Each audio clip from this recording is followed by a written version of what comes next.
Hey everybody, welcome back to Living Traditions Homestead. Well, today is an exciting day, but also a little bit of a scary day here on the homestead. Today is the day that we are going to separate our bull Tex from the rest of our cattle herd. Now, we've been trying to figure out over the past few weeks or months really how exactly we're going to do this, whether or not we wanted to build an entirely separate pen for him, if we wanted to use kind of one of the existing paddocks that we had, or exactly what we wanted to do. After talking to my good friend Ben over at VW Family Farm, we finally came up with a plan that I think is going to work great. Ben is confident that it's going to work great, and he has a lot more experience with cattle than I do. So I really do think this is going to be a good plan for the winter. And that is that we've now installed an electric fence on the inside of our actual physical fence to help keep Tex in over the winter. Tex is a pretty mellow bull. He's not aggressive. He doesn't seem, like he's going to really try to escape. But once he's separated from the rest of the herd, you just never know how he's going to react. So I want to show you guys the fence that we built to help keep him in. This paddock here behind me is where he's going to be over the winter. We're also going to be keeping our steers in with him over the winter so that he has some company. Those are the ones that we're growing out to be able to sell for beef in the future. So they will be staying with him over the winter. So hopefully he'll still feel like he has somewhat of a herd, and hopefully that will help him be even less motivated to try to get back to the cows. Now you may be wondering why we want to separate Tex, the bull, over the winter, and why we don't want him to just stay with the herd. Our goal here on our farm is to have a calving season for our cows, where we know that all of the cows that are pregnant will have their calves within a certain amount of time. The previous owners of this herd really kept a bull with them all the time, which meant that we could be having calves at any month during the year. And while that system isn't necessarily a bad system, it does make it a little harder because you don't really know when to expect calves. So you're kind of looking for them all year round. It can also be tough because you can have calves born during the really hot part of the summer and also during the really cold part of the winter, which isn't ideal. So by doing the things the way that we're working toward, we'll know that all of our calves should be born in the springtime. And that way we'll know there's just this few month window where we should expect all of the calves to be born. Now, ideally, we actually would have moved Tex out a month or so ago, maybe even 6 weeks ago, so that we would have a shorter window. But because we didn't know exactly what our plan was going to be, we had quite a bit of fencing to fix and this new fence to put up before we could do that. This year, it's just lasted a little longer that he gets to be with the girls, but that's okay. This is going to be a multi-year process to get down to exactly where we want to be, and I think over time, this system is going to work out great. All right, so here is the electric fence that we put up for the cattle. Now, right now it's off, obviously, or I wouldn't be touching it. This is a braided electric rope. This is 9-strand electric. It's called Electrobraid, and it has 9 little strands of metal wire running through it. Now, before we go any further, I want to tell you guys, you might hear some yelling, some singing, some hammering in the background. I don't know if you can see back there, but way in the background over there, we're having a new building put up. This building's going to be for my tractor, a workshop, some other things. We would love to show you guys how this is going up, but we can't. And the reason that we can't is because this is being put up for us by an Amish crew. And the Amish don't like their picture taken. They are not allowed to be photographed or put on video. So out of respect for them, we can't show you how this is being put up. But this is going to be our new workshop, and it's just going to be a great building. We're so happy that these Amish people are out here putting this up for us, and I can't wait for you guys to be able to see the finished product. But anyway, so you might hear them yelling, or like I said, singing. They've been singing most of the day as they're working. So they're doing a great job. We're super happy, and they're super nice people to have around. So back to the fence. This is this is called Electrobraid. It's 9 strands of electric wire that run through here. And we're running this off solar because we don't have electricity out in this area. So this is running off a solar generator. So let's walk down here. I'll show you the posts that we put in. We've put in these fiberglass poles. We actually bought these at a local place not too far from us. these fiberglass poles, and then we're using these spring insulators. These insulators are really nice. I've never used these before, but I'm super happy that we found them. Basically, if you come in closer, I can show you how these work. When you first pound your post in, obviously there's no insulator on, and when you slide it on in this direction, just like this. Then when you start to put your wire on, it's super easy because the wire can just slide in, and you turn this insulator to the side, and that locks it in. And because this is a fiberglass pole, the whole thing is insulated from the ground, so nothing can spark or hit the ground like if you were using a metal post. Let me take you over. I'm going to show you what we're doing for gates, and I want to show you the charger that we're using to run this off of. Okay, so let's start with the main gate here of this paddock. This is the main gate that we will come in and out of when we're feeding, when we're giving hay over the winter, when we just need to check on Tex or the other steers that we have in here. The way that we're going across this gate is with one of these electrified springs. It's got a plastic handle on one side, so you can see you can grab this. Even if this were turned on, we could grab this and we're not going to get shocked by these electric handles. This side here is going to connect to the electric rope, and then this big spring is going to come all the way across the gate and hook on a wire over here. Now this entire spring, when the fence is turned on, this entire spring is going to be electrified, and it will give quite a shock if you touch it. So the last time I checked, this entire fence is over 8,000 volts. So it's plenty enough to keep these cattle in, and I think they're going to learn pretty quickly that they need to stay away from this fence. But the nice thing about this system is we'll be able to come in here even without turning the fence off. We can disconnect this handle. We can bring this back over like this. We can hang this, and we can come in and out, but the rest of the fence is still going to be electrified. All right, let's go out of the gate and I'll show you the energizer that we're using to run this fence off of. So this is the solar energizer that we're using to run this fence. This is from a company called Speedrite. We're in no way affiliated with them. All of this equipment, the fence, all of the wire, everything we bought from a local company called PowerFlex, which is in Seymour, Missouri. You can also order from them online, but they're local to us, so we were able to buy everything straight from them. What they recommended, and they specialize in electric fence equipment. So what they recommended for keeping a bull in or keeping the cattle in is 1/2 joule. Joule kind of talks about how strong the shock is going to be over a certain distance, to simplify it real easy. But what they recommended is for every mile of fence, they recommend 1/2 joule of power. So this is actually a little overkill, but I wanted it to be a little overkill because over time, we're going to jump off of this to other paddocks. So this is a 1 joule energizer, and this paddock that we did right here all the way around the perimeter is about 1/2 mile of fence. So ended up being about 2,500 linear feet of fence all the way around this area. So again, this runs completely off of solar. This is a very strong energizer. Even if there's no sun, like on a day like today, this energizer can go literally for a week or more at a time with no sun, and it will still continue to shock through the fence. So it works really well. Now Tex, our bull, he was exposed at least to electric fence a little bit by his previous owner. But the other cattle that we have here, the steers, the calves, the cows that have been here for a long, long time, they've never been exposed to electric fence. So this is all going to be new to them, but it's something that we think is going to be necessary over time to get them used to, because we want to do intensive grazing.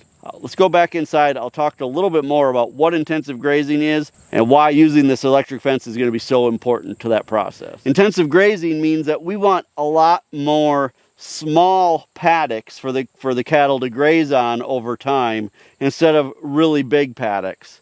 So right now we have about 4 big paddocks on our property that the cattle go in. We want to be able to divide those into smaller paddocks over time, but putting up permanent fencing for all of that is not only a big project, it's expensive, and it's very time consuming.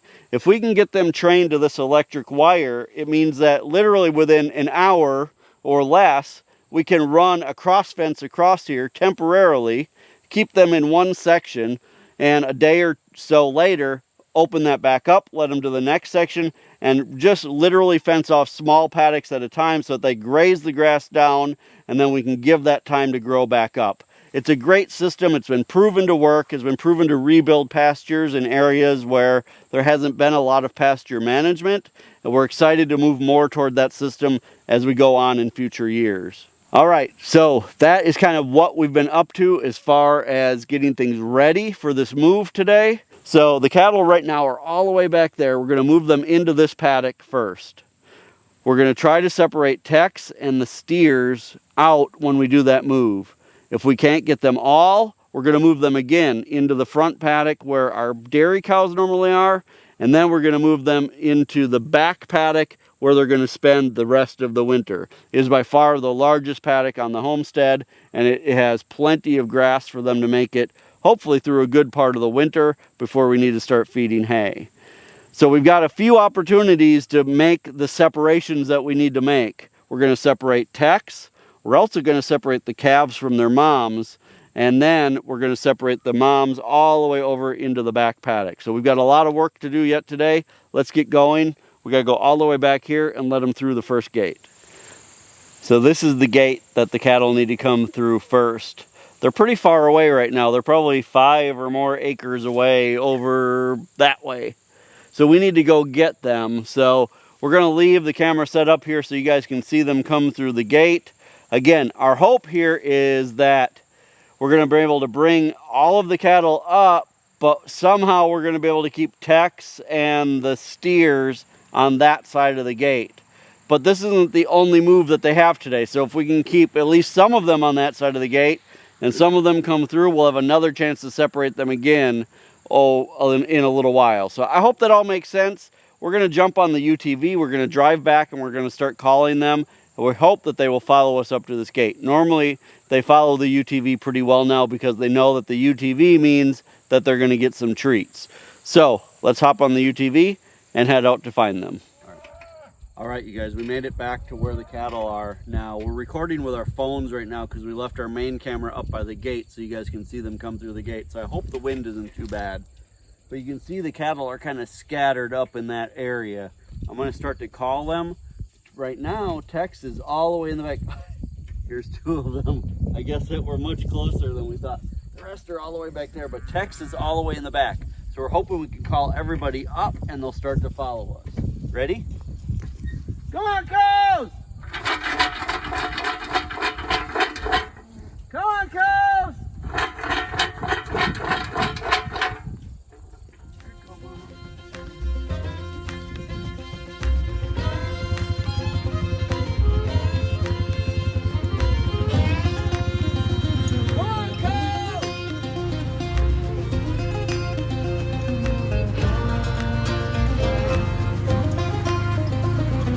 Come on!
All right, you guys, that was actually pretty successful. We've got 9 out of our 10 cows moved into this paddock now, plus 3 steers. So now we need to move those 9 cows across the driveway to another paddock while trying to keep the steers over on this side. Then we need to come back here and we need to let Tex and the final cow and the 2 last calves over into this paddock. If all of that goes well, we need to then try to move that last cow and 1 calf over to the other side of the driveway.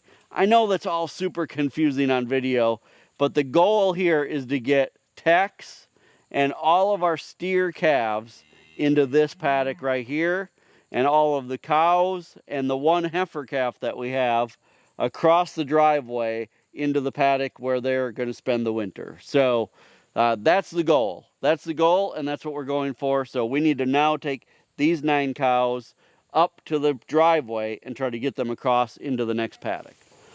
All right, well, there's been a few minutes since we recorded. We missed a little bit, but I need to fill you guys in.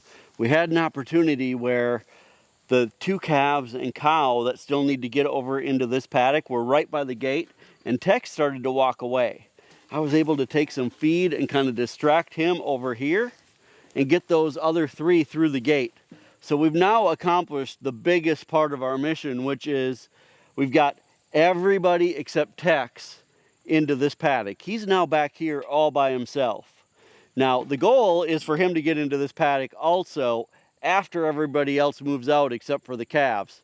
Like I said, the final goal today is to get Tex and all of the steers and steer calves into this paddock. It's time to wean those calves, and the only calf that's going to stay with the other herd is our heifer calf, the female calf. Everybody else is going to stay here. So we're now going to try to move all of them to their final destination, and then we'll let Tex into this paddock. So we need to go up, we need to do this all over again at another gate, and we need to try to separate now the moms from their calves at this next gate.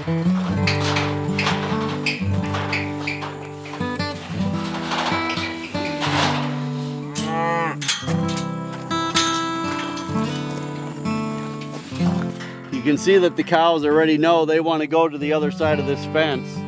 But I need to try to get the calves toward the back so that the cows can come through first. You just be careful. But with animals this big, you always need to be respectful of how strong they are. So we're going to do this as carefully as we can.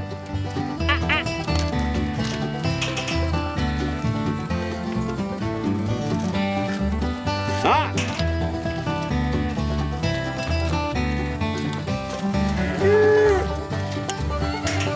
That calf right there, back behind that light one. Number 4 needs to get back farther. Is the heifer or not? No, the heifer has white on its face. Okay, I'll open this and let through what I can and then stop it when calves start coming. Yep. Okay, cows, come on. Come on, cows, come on. And number 4 is the one we need to watch out for. Okay.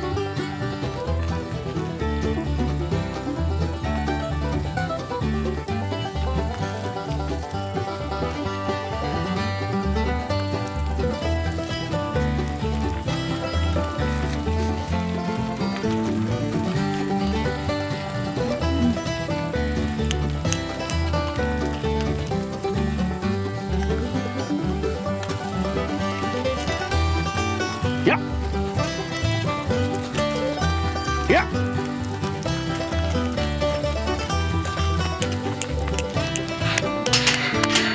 Is that all the cows? Yep. It is? 1, 2, 3, 4, 5, 6, 7, 8, 9, 10. 1, 2, 3, 4, 5, 6, 7, 8, 9, 10. All right. We weren't able to move the heifer calf. It was just a little too stressful, and we don't want to freak everybody out so much right now. So we've decided that for the next just day or so, we'll leave her over here with the other calves. She really wants to stay with the other calves right now. I would imagine by tomorrow morning, she's want to get to the other side of the road with her mom because she's going to want to nurse. ultimately we are hoping she gets weaned soon, but right now it's more important for her to be over with the cows. The final thing that we need to do today now is to go open the back gate one more time, and we need to let Tex, our bull, over into this area so that he can be with all of these calves. So that this paddock, this 5 acre or so paddock that we have here, for the entire winter now will be Tex and the 3 calves. So let's go get Tex. There we go. Come on.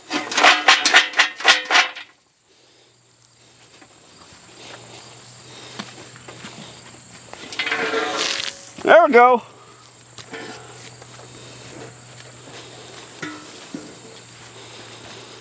All right, success. All right, you guys, everybody is moved where they need to be except for that one heifer calf. We're not too worried about that because really she can be moved anytime within the next few weeks. We're hoping to get her moved just in the next couple days. We're gonna leave the cows in this pasture behind me right now just for a day or so, and then they'll be moving down to a big pasture on the other side of this fence back here, and that's where they will stay all winter long. On that side of the fence we have a nice spring, so over the winter they have good running water all winter long that we never need to break ice, we never need to worry about any of that, and they will be very happy over there. We will need to feed hay. We're hoping we can hold off until at least mid-December, but we'll see how long we can wait to start feeding hay. Tex and the calves are over on this other side of the driveway over here. They have plenty of grass to get them through for the next month or so at least before we need to start feeding them hay. And we are just excited that this all went much better than planned today. You know, we're going on just 1 year now of officially being in the cattle business. It was last November that we officially took ownership of all of these cattle. So it's been a learning process. We by no means are experts at raising cattle, but we feel like we're getting a lot more comfortable with them. We feel like we are starting to know what we're doing, and we really are enjoying having them. If you're enjoying our channel, I hope that you'll hit that subscribe button before you leave. I hope that you'll share this video on all of your social media so that other people can see that it is possible to leave the city, move to the country, and live a much simpler life. Until next time, thank you so much for stopping by our homestead. Take care, and God bless.